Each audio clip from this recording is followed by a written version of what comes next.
shores of the Black Sea in Sochi. And we're underway. Both teams known for wearing red. Portugal is the designated home team. Get to wear that color. Spain changing to white. Portugal the European champions. Cristiano Ronaldo in tow, trying to show them what they did. A lot of ties, a lot of wins in extra time. One win in a shootout 2 summers ago at the European Championship was not a fluke. And looking long up this left side. Ronaldo holding off David Silva. Ronaldo, is that contact? Yes, it is. Penalty. Penalty for Portugal. Barely 2 minutes on the board. Gianluca Rocchi points to the spot. He is being checked, as are all these match-critical decisions in the VAR room in Moscow against David De Gea, Premier League goalkeeper of the year the last 4 seasons with Manchester United. All-time leading scorer for Portugal, a chance to make his mark at this World Cup. After 3.5 minutes, and he does! Will this be his World Cup?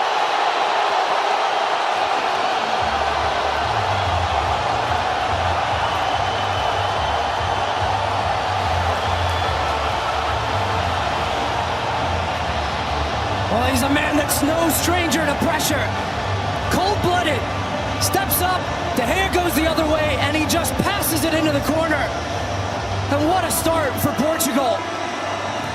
They've been on the front foot from the first minute in this game. Jordi Alba couldn't find the connection with Isco, who was making... Couldn't hit the target, though. Yeah, much better build-up there from Spain, and it was Sergio Ramos who drove into midfield. He scored 9 goals in 10 qualifying matches on the bench to begin the night. Again, it's got the start. Good pressure, though, by Portugal to win it away, but it's going to be a foul coming. And a card as well.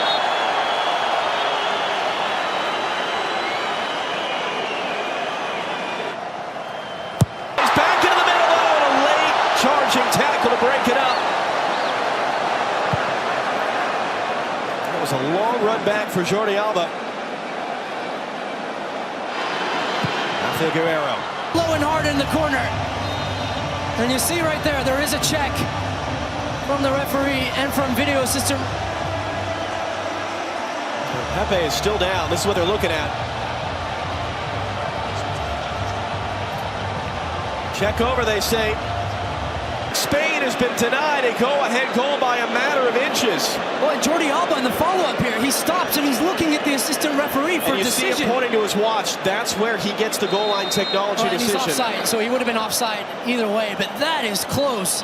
A thunderbolt there from Isco. David Silva. Diego Costa, Isco's running in the middle, trying to play there. Trying to cap off his incredible career with a big moment in a World Cup. Just rolled it wide. And what a spell of play. Little flick around the corner. Diego Costa, that cues Jordi Alba to go. He's all the way to the end line, and he decides to cut it back. And Iniesta just catches across this one. I think it just took the slightest of touches there. Jose Fonte got a shot away. Comfortable stuff for Rui Patricio to make his first save of the night. Well, great little pass here from David Silva. The weight on the... Isco has a little look over his shoulder to see where Fonte is. Cuts back on the left foot.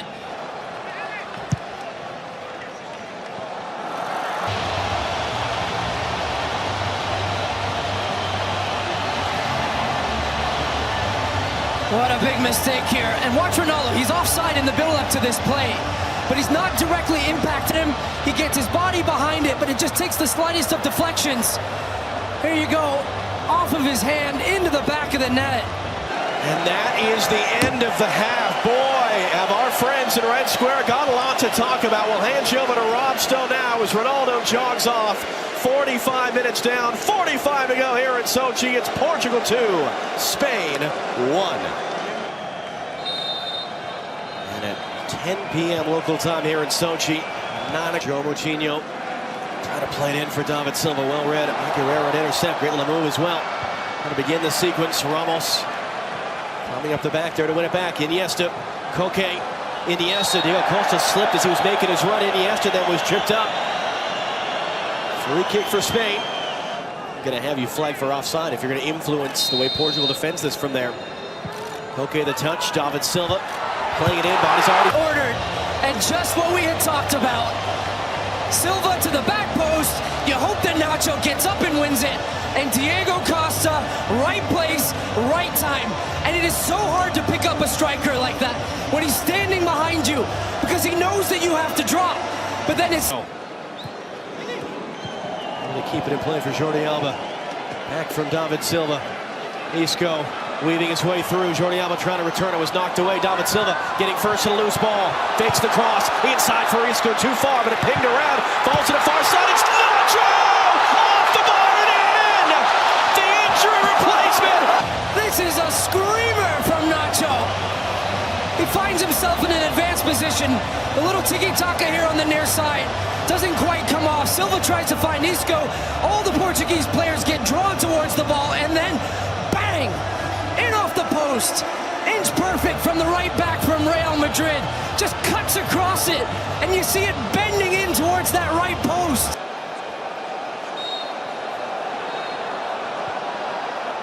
The bar has been set for goal of the tournament on day 2. And game of the tournament. Now here comes Ronaldo, weaving past one, tripped up by the second, free kick for Portugal. His cross into the middle, it was missed, hit wide. Diego Costa looking for his hat trick, couldn't hit the target. 2 a.m. Pacific should be perfect for a few people, just getting in from the bar. For Quaresma outside of the foot. Sounds like you're directing that comment at specific people, but... Let's see if Portugal now, John, with 12 minutes to go, can they dig a little bit deeper?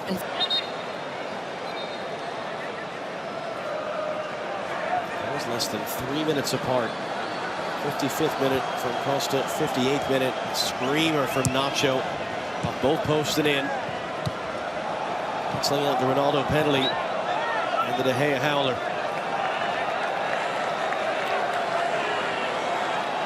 We barely said Ronaldo's name in the second half. Right in Cristiano Ronaldo range. So we'll dip inside the last 4 minutes of normal time. And the opening night for them at the World Cup as European champions.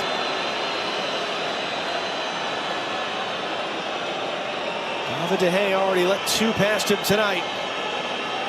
That's to play! It's 3-all!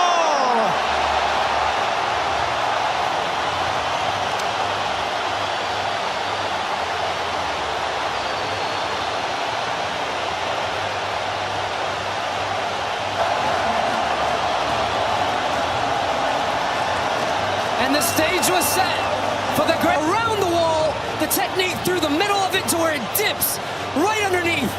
Nothing David De Gea can do. He knows it. They came to see Ronaldo, and he delivered.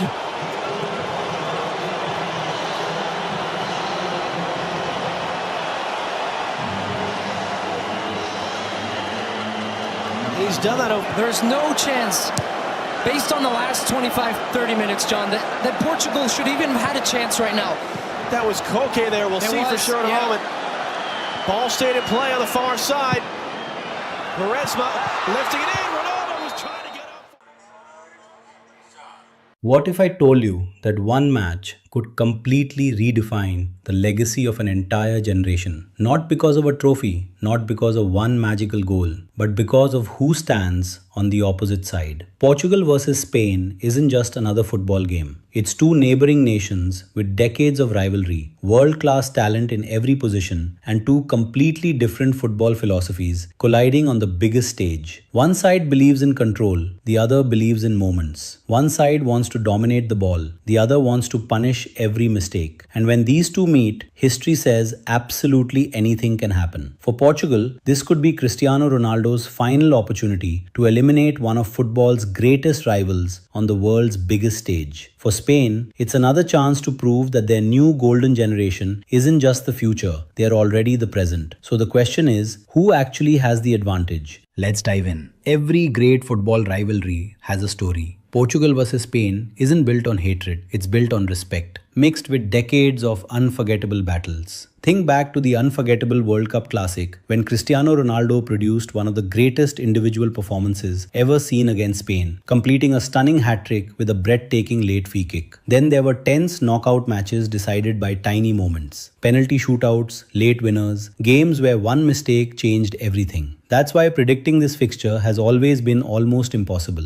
These teams know each other too well. There are no surprises, no secrets, only execution. And that's exactly why this match becomes a tactical chess battle rather than a simple football game. Spain's identity hasn't changed. Possession, movement, patience. They don't just pass the ball, they slowly take away your energy. Every sequence forces defenders to think. Every rotation creates another problem. And leading that orchestra is one of football's smartest midfields. Pedri controls rhythm like few players in world football. Rodri brings calm under pressure and rarely gives the ball away. Together, they make opponents run and run and run. That's exactly what Portugal must survive. But here's where things become fascinating. Portugal are no longer just the team that depends on Ronaldo. This squad has evolved. Vitinha has become one of Europe's smartest midfield conductors. João Neves covers enormous ground and refuses to stop pressing. Bruno Fernandes can split any defense with one pass. And then there's Nuno Mendes. Perhaps the biggest individual battle of the night revolves around him, because on his side waits one of Spain's most dangerous attacking weapons. If Portugal leave Nuno isolated for 90 minutes, Spain will eventually find a breakthrough. Not because Nuno isn't good enough, but because even the world's best defenders eventually lose one duel against elite wingers. That's football. Which raises the biggest tactical question. Should Portugal attack with full freedom or sacrifice attacking flair to protect their defensive shape? Many fans naturally want their most creative lineup. But knockout football rarely rewards the most exciting team. It rewards the most balanced one. That's why defensive discipline could become Portugal's greatest weapon. Imagine quick recoveries, fast counterattacks, explosive transitions. Instead of fighting Spain on their terms, Portugal could force Spain into uncomfortable situations. Every turnover suddenly becomes dangerous. Every misplaced pass becomes a sprint toward goal. That's exactly how underdogs become champions. And speaking of Ronaldo, no matter what critics say, his influence stretches far beyond goals. His movement still attracts defenders. His presence changes defensive positioning. Young teammates gain confidence simply because he's standing beside them. Even if he doesn't score, he changes matches. But here's the uncomfortable reality. Can he still play an entire match at maximum intensity? Modern football demands constant pressing, relentless running, high-speed transitions. Managing Ronaldo's minutes could become one of the biggest decisions of the night. Substitute him too early, fans criticize. Leave him on too long, the team could suffer physically. That's pressure few managers would envy. And while everyone focuses on Ronaldo, another battle could quietly decide everything: the midfield. Because whoever controls that area usually controls the match. Can Portugal disrupt Spain's passing rhythm? Can João Neves match Rodri's intelligence? Can Vitinha dictate tempo against Pedri? These aren't just individual duels. They are battles that determine who spends more time attacking and who spends the night chasing shadows. But football never follows the script. One injury, one red card, one defensive mistake, one moment of brilliance, everything changes. And that's exactly why this rivalry never disappoints. Because no matter how much analysts prepare, football always finds a new ending. But if Portugal truly want to shock one of the tournament favorites, the answer may not come from Ronaldo or Bruno Fernandes or even Vitinha. It might come from one tactical adjustment almost nobody is talking about. And that's where everything changes. The biggest knockout matches are rarely decided by talent alone. They're decided by courage, not just the players, the manager. Because eventually there comes a moment when difficult decisions must be made. Do you protect a lead or chase another goal? Do you trust experience or throw on fearless young legs? Against Spain, every substitution matters. Fresh legs become priceless, especially if the match stretches into extra time. History has shown that these heavyweight clashes often remain level deep into the game. That's when physical condition becomes just as important as technical quality. Portugal's bench could become one of their greatest strengths. Explosive attackers entering against tired defenders can completely transform momentum. Meanwhile, Spain possess incredible depth of their own. Fresh midfielders, dynamic wide players, experienced defenders. there are very few weaknesses in this squad, which explains why so many experts consider Spain among the strongest teams in international football. But tournaments aren't won on paper. Every World Cup reminds us of that. Favorites fall, underdogs rise, legends are created overnight. That's why belief matters. Portugal don't need to dominate possession. They don't need twice as many passes. They simply need to win the moments that matter. One interception, one counter-attack, one perfect finish. Championship football often comes down to inches, and perhaps that's why this matchup feels so special. It's not just stars against stars, it's philosophy against philosophy. Patience versus intensity. Control versus transition. Experience versus youthful confidence. Every duel carries meaning. Every tackle sends a message. Every save changes emotions inside the stadium. Then comes the psychological battle. Imagine the pressure. Spain know they're expected to win. Portugal know they're capable of upsetting them. Sometimes expectations become a heavier burden than pressure itself. If Portugal score first, everything changes. Spain suddenly become impatient. The crowd grows nervous. Passing becomes rushed. Open spaces appear. But if Spain strike early, Portugal must avoid panic, because chasing the game against one of the world's best possession teams can become exhausting. That's why the opening 20 minutes may be more important than the final 20. Stay organized, avoid mistakes, remain patient, build confidence, then wait for the right opportunity, and never underestimate momentum. Football has an incredible way of rewarding belief. One spectacular save can energize an entire team. One sliding tackle can lift thousands of supporters. One incredible goal can become part of football history forever. Regardless of the final score, matches like Portugal versus Spain remind us why we love this sport. Not because outcomes are predictable, because they are not. Because 90 minutes can create memories that last generations. Heroes emerge, dreams collapse, legacies grow. And somewhere between the pressure, the tactics and the emotion, football produces magic once again. When the final whistle blows, only one nation will continue its journey. But both teams will have added another unforgettable chapter to one of international football's greatest rivalries. And years from now, fans won't simply remember who won. They'll remember how it felt to witness two football giants leave absolutely everything on the pitch.